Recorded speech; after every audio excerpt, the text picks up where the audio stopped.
Lição 7, você está pronto? Evangelho de Lucas, capítulo 22, por favor. Eu aqui já achei. Deixa eu ler para você uma passagem de Hebreus aqui no capítulo 12, na Nova Tradução Viva.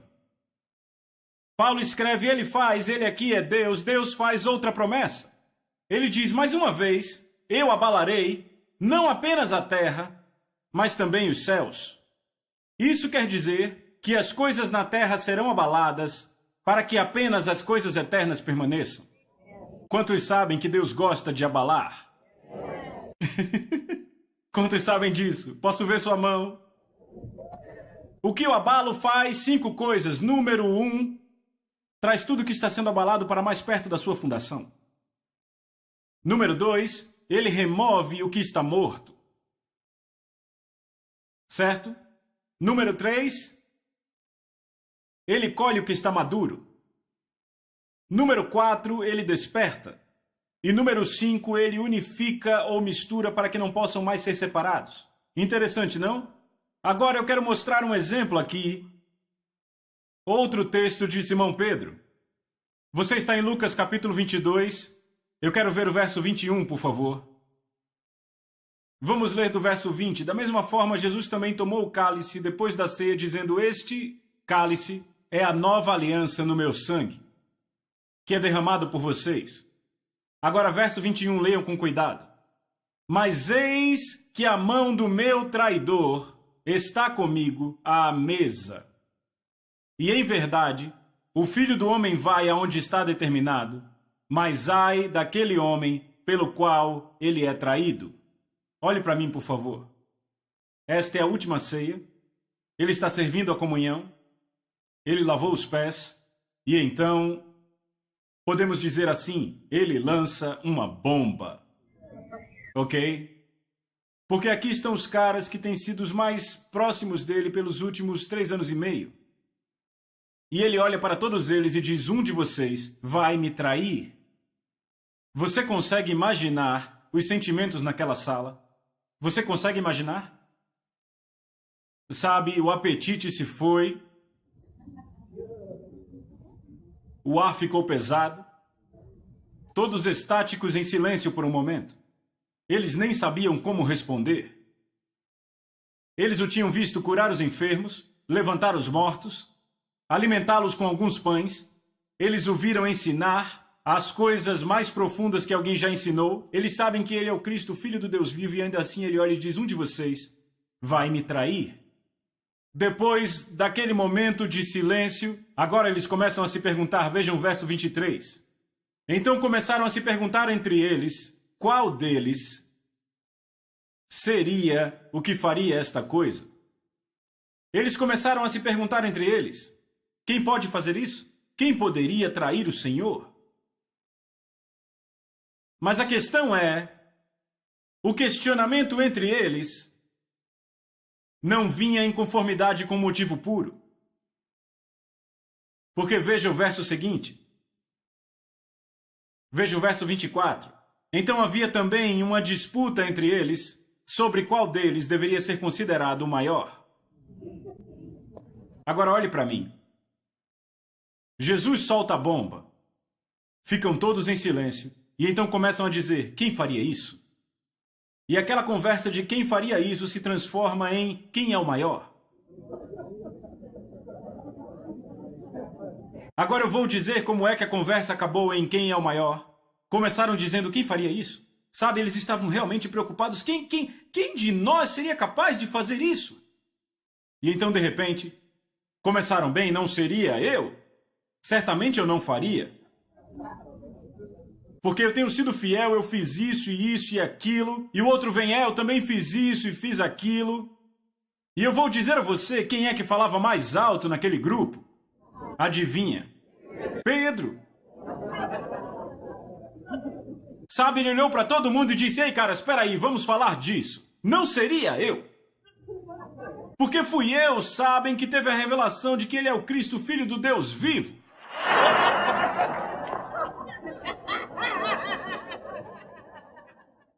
E eles olharam para ele com aqueles olhos de metralhadora, sabem? Ei, vamos lá! Ei, vocês sabem que eu era um dos 3 que estava no Monte da Transfiguração, vamos lá! E fui eu que me ofereci para construir os tabernáculos.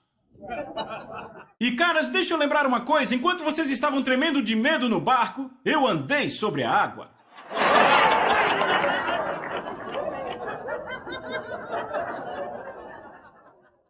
Agora vamos! Então, sabem, ele tinha personalidade.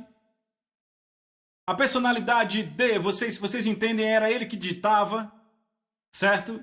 Era ele que dominava. Então ele domina a conversa. E ele tem contexto para provar, mas sabem, ouçam, a vida dele, vemos agora, não vinha sendo fundamentada no conhecimento revelado de Deus, porque a Bíblia diz que devemos estar arraigados no amor de Deus. Ela estava edificada nas suas experiências passadas e na sua personalidade. Estão comigo?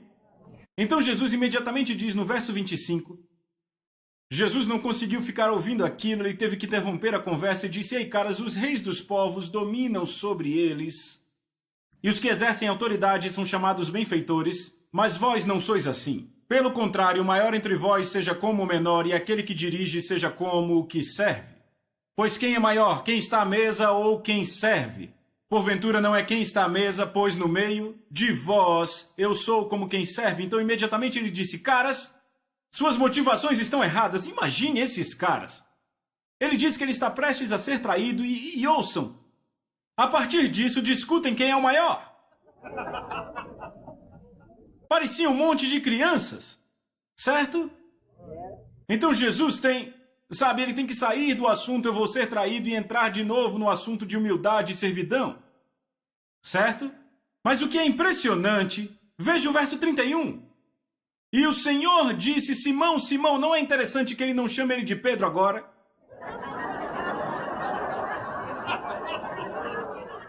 Estão vendo? Simão, Simão, ele disse, eis que Satanás vos reclamou para vos peneirar como trigo. Agora, amigos, o que deu a Satanás permissão para pedir por Pedro? Vamos, digam. Digam, orgulho. Sabe, amigos, deixa eu dizer isso. A Bíblia diz que os anjos das trevas estão acorrentados nas trevas. Eles só podem operar no reino das trevas. É por isso que a confissão é tão poderosa. Porque o que você traz à luz vem para o domínio da luz. O que você mantém guardado no escuro está no domínio das trevas.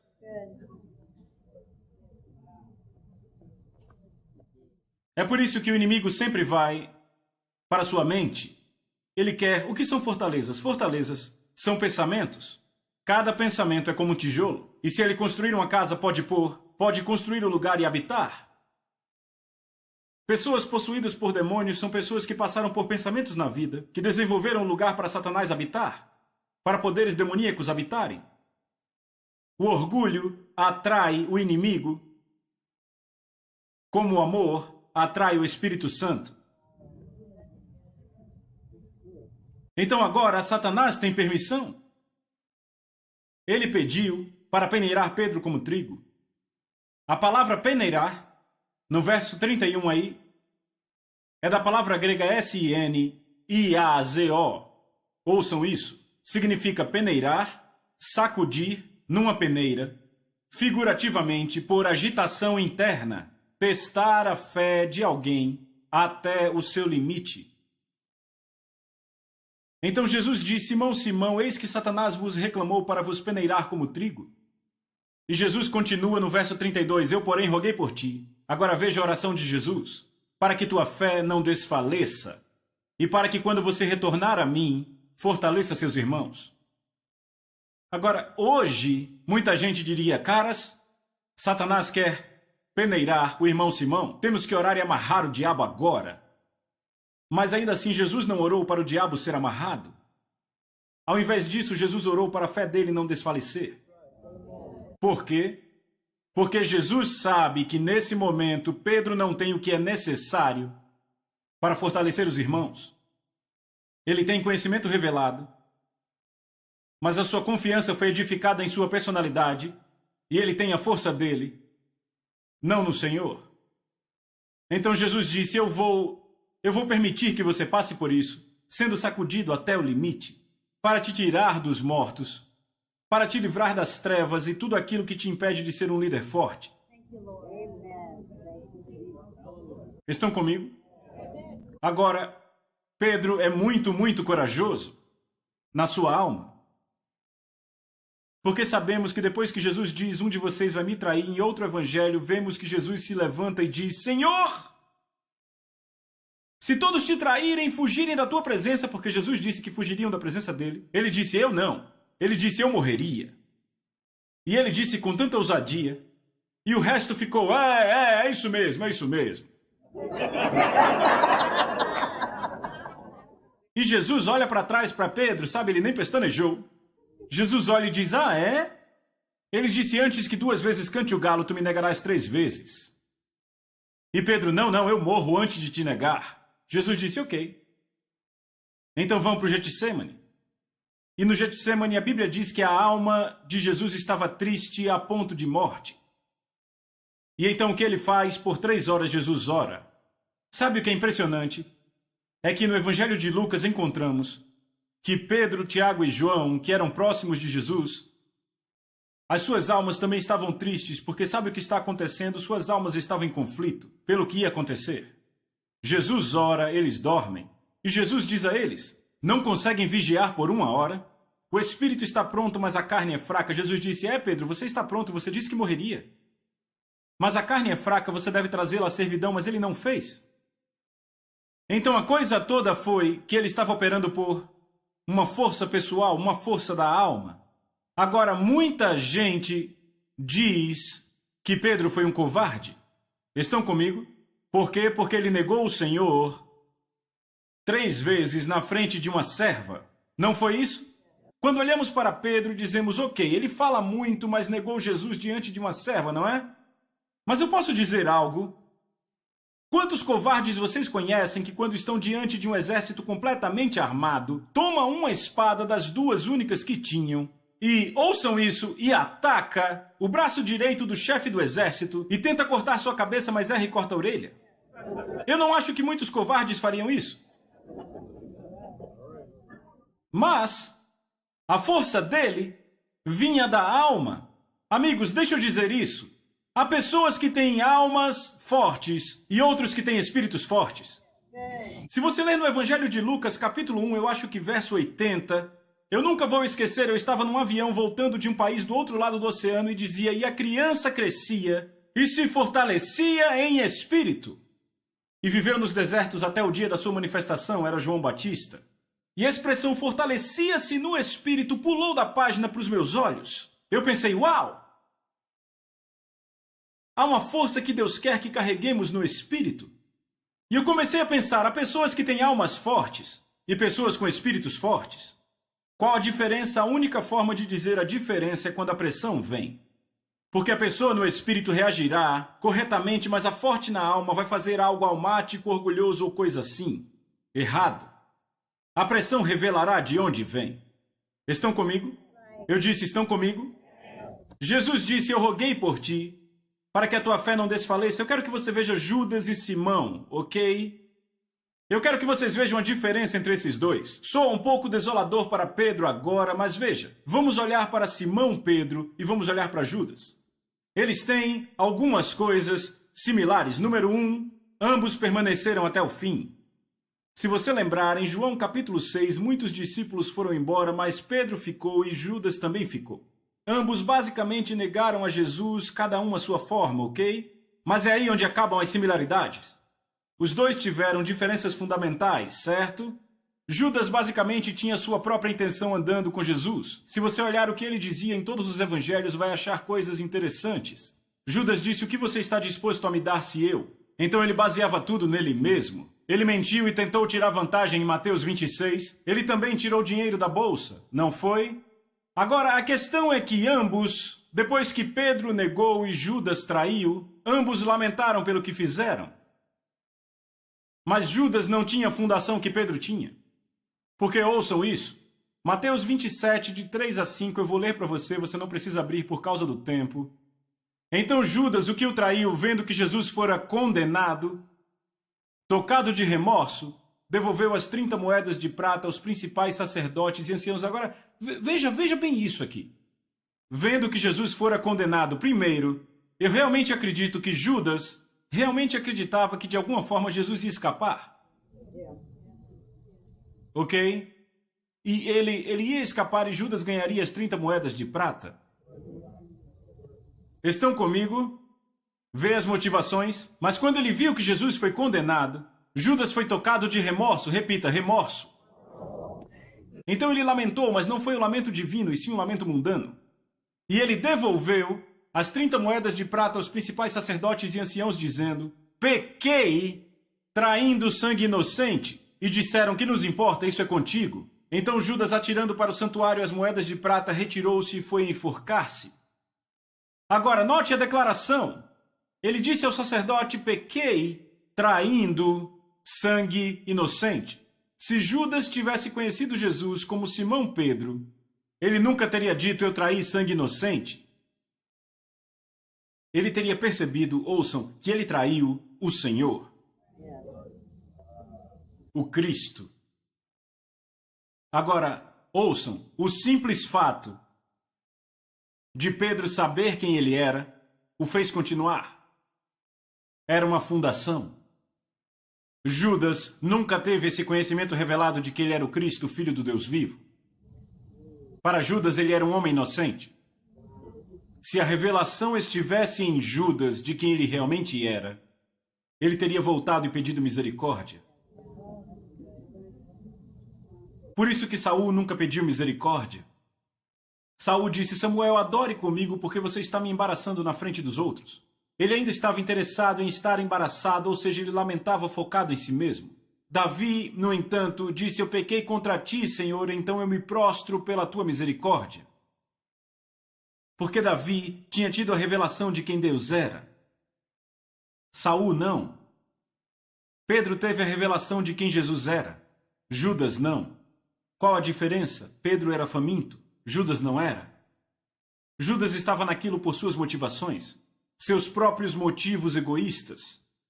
Pedro tinha fome dele. Quando Pedro viu Jesus pela primeira vez, disse: afasta-te de mim, sou homem de pecado. Ele o viu por quem ele era. Foi revelado a ele quem ele era. É por isso, amigos, eu vou ser bem honesto aqui. Eu posso ir para igreja após igreja após igreja, e então eu volto anos depois, e então aquela pessoa foi embora, não estão mais na igreja, não servem mais a Deus. Então eu olho para outro, e ele passa por uma batalha após outra batalha, mas permanece firme ali. Por quê? Porque ele sabe quem ele é. Quando você tem essa revelação, Jesus disse, ouçam, sobre essa rocha edificarei a minha igreja. Essa rocha fala de estabilidade. E aquele que crê não age apressadamente. Vêem isso? Então agora vejam isso. Se formos para Marcos capítulo 4, versos 16 e 17 de novo, não precisa ir, eu vou ler. Eu vou ler a parábola de novo. Semelhantemente são estes os semeados em solo rochoso, os quais, ouvindo a palavra logo, a recebem com alegria, mas não têm raiz em si mesmos. Outra vez, qual é a raiz da fundação? O conhecimento revelado. Repita, conhecimento revelado. Sendo antes de pouca duração, eles, chegando à angústia ou à perseguição por causa da palavra, logo se ofendem. Em que devemos estar enraizados no amor de Deus. Amém? Agora, ouçam com atenção, não podemos entregar nossa vida por alguém em quem não confiamos. Não é verdade? Nós temos que ter uma revelação de quem Ele é, e quando entendemos quem Ele é, percebemos que Ele é amor. E quando sabemos que Ele é amor, podemos confiar nele. Amigos, eu tive que lidar com esse assunto uma vez, eu pensei nisso, sabe? Eu pensei como o diabo conseguiu fazer Eva se virar contra Deus. Pense nisso. Ela está vivendo no jardim e a presença dele está bem ali. Ela nunca foi abusada por um chefe, um marido ou um pai. Ela vive numa sociedade perfeita. Como o diabo a fez se virar contra Deus? Já pensou nisso? Sabe, você já pensou nisso? Coloque seu marcador aí em Lucas e vá para Gênesis capítulo 3, vamos ver. Gênesis capítulo 3. Vá para o capítulo 2, verso 16 para vermos a ordem. E o Senhor Deus lhe deu esta ordem: de toda árvore do jardim comerás livremente, mas da árvore do conhecimento do bem e do mal não comerás, porque no dia em que dela comeres certamente morrerás. Então, leia de novo o verso 16. E o Senhor Deus lhe deu essa ordem: de toda árvore do jardim comerás livremente. Você pode observar a ênfase dessa ordem? A ênfase é: você pode comer de toda árvore no jardim. A exceção é: exceto a árvore do conhecimento do bem e do mal. A ênfase é: veja tudo que você pode comer. Estão vendo? Mas Deus não quer robôs, Deus quer pessoas que escolham amá-lo e obedecê-lo, certo? Então ele diz: exceto aquela árvore. Correto? Agora veja o que acontece, veja o capítulo 3, verso 1. Mas a serpente, mais sagaz que todos os animais selváticos que o Senhor Deus tinha feito, disse à mulher: é assim que Deus disse: não comereis de toda a árvore do jardim? Ei, olhe para mim. A serpente vem e a primeira coisa que ela diz a ela é: então, você não pode comer de toda a árvore, pode? Então o que ele está fazendo? Ele tira os olhos dela de tudo que ela pode comer, só para olhar o que não pode comer. Então ele ignora a generosidade e a ênfase e põe os olhos na exceção. Então ela responde a ele, mas eu tenho certeza que quando ela respondeu, um pensamento passou pela sua mente: ei, peraí. Porque ela não estava esperando aquele fruto e ela diz: peraí, esse é um fruto bom? E vai me tornar sábia? E é desejável aos meus olhos? E ela fica julgando aquele fruto e diz: peraí, esse é um fruto bom? Peraí, esse fruto não é bom? Ele estava escondendo algo bom de mim. E se ele estava escondendo algo bom de mim, o que mais ele está escondendo de mim? Então rapidamente o inimigo entra e diz: ei, você não vai morrer? E ela diz: rapaz, isso é bom, vai me tornar sábia. Ele está escondendo algo de mim. O que o inimigo está fazendo? Ouçam. Ele está pervertendo o caráter de Deus aos olhos dela. Ele está fazendo Deus parecer agora como alguém que tira, ao invés do doador que ele é.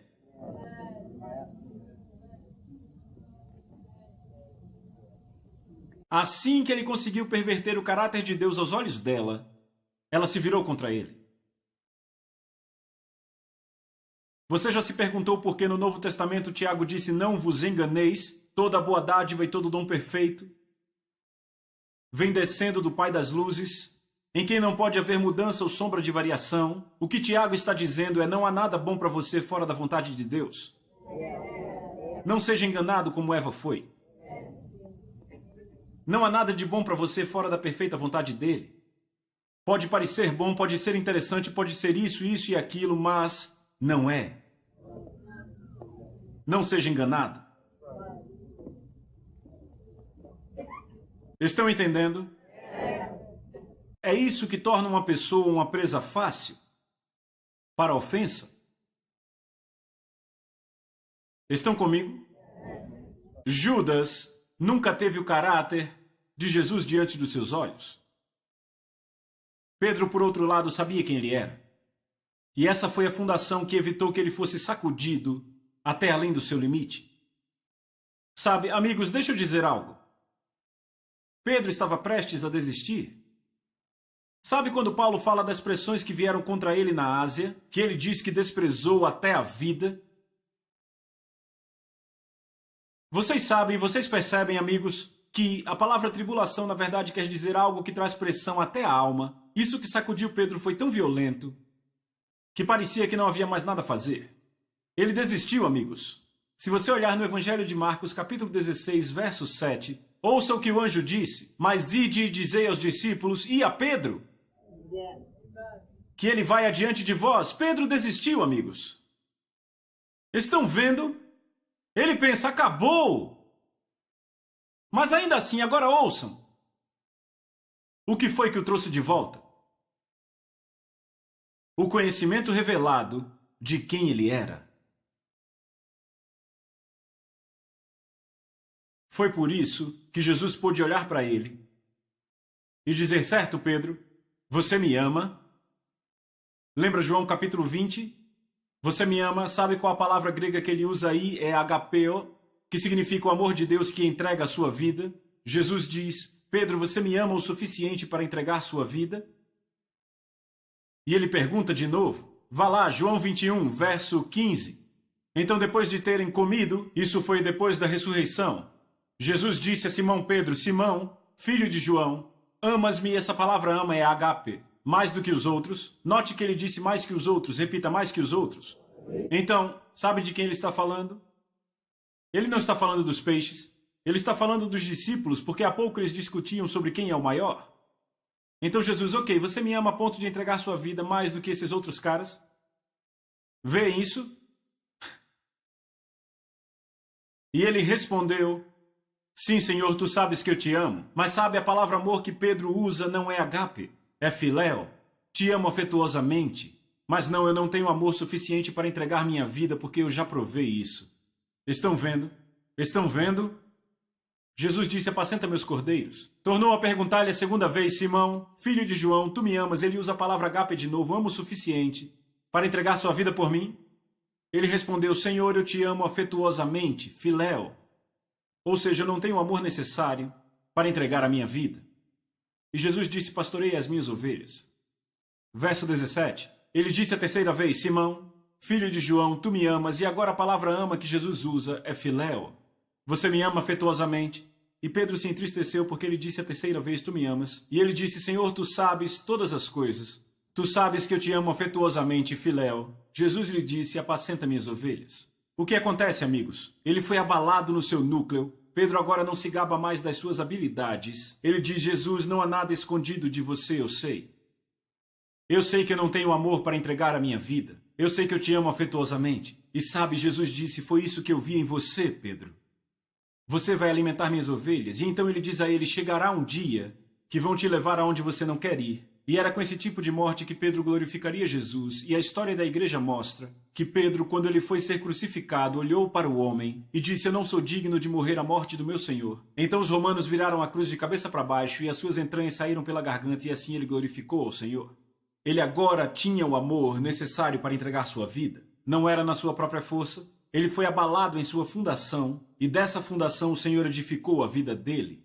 É o que Deus deseja fazer com você. Se você está andando na sua própria habilidade e a sua confiança não está nele, Deus diz, eu sei como abalar para te pôr no lugar onde você confia totalmente em mim. E quando você tiver essa fundação, Jesus diz, você não será ofendido.